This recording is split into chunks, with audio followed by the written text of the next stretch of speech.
মিয়ানমারের রাখাইনে সরকারি বাহিনীর সঙ্গে দেশটির বিদ্রোহী গোষ্ঠী আরকান আর্মির তুমুল লড়াই চলছে। এতে অস্থিরতা বিরাজ করছে সীমান্তে। অনেক রোহিঙ্গা পালিয়ে বাংলাদেশ সীমান্তবর্তী মিয়ানমারের গ্রামগুলোতে আশ্রয় নিয়েছে।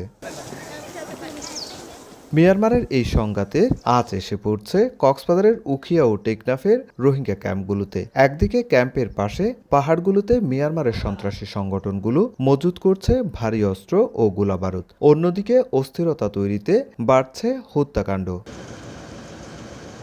এই অবস্থায় কক্সবাজারে রোহিঙ্গা ক্যাম্পের আইনশৃঙ্খলা সংক্রান্ত মতবিনিময় সভা করেন স্বরাষ্ট্রমন্ত্রী। বৃহস্পতিবার রাতে হিলটপ সার্কিট হাউসে একে একে আসতে থাকে আইনশৃঙ্খলা বাহিনীর শীর্ষ কর্তা ব্যক্তিরা। তাদের সঙ্গে যোগ দেন স্থানীয় 2 সংসদ সদস্য।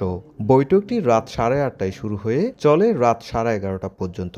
জাতীয় সংসদের হুইপ জানান, মতবিনিময় সভায় গুরুত্বপূর্ণ সিদ্ধান্ত নেওয়া হয়েছে।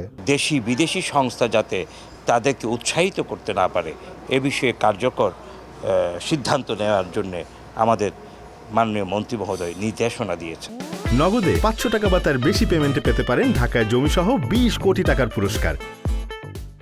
বৈঠক শেষে স্বরাষ্ট্রমন্ত্রী জানান, মিয়ানমার সীমান্ত দিয়ে আর কাউকে বাংলাদেশে ঢুকতে দেয়া হবে না। কেটে ফেলা কাঁটাতারের বেড়ার 200-এরও বেশি অংশ দ্রুত মেরামতের নির্দেশও দেন তিনি। মায়ানমার থেকে আর কোনো মানুষ, আর কোনো যেই হোক, সে রোহিঙ্গা হোক, অন্য যেই কেউ হোক, আমরা আর কেউকে আসতে দেব না। কাঁটাতারের বেড়াগুলো সংস্কার করে আবার যেগুলি কাটা হয়ে গিয়েছিল, মাঝখানে নষ্ট হয়ে গিয়েছিল, সেগুলি আবার রিপেয়ার করে আমরা রোহিঙ্গারা যাতে তাদের প্রয়োজন ব্যতীত ক্যাম্পের থেকে না আসতে পারে সেটাও তাদেরকে জানিয়ে দেওয়া। উখিয়া ও টেকনাফের 32টি ক্যাম্পে বসবাস করছে 12 লাখের বেশি রোহিঙ্গা। তাদের নিরাপত্তার দায়িত্বে রয়েছে এপিবিএনের 3টি ব্যাটালিয়ন। সুজাউদ্দিন রুবেল, সময় সংবাদ, কক্সবাজার।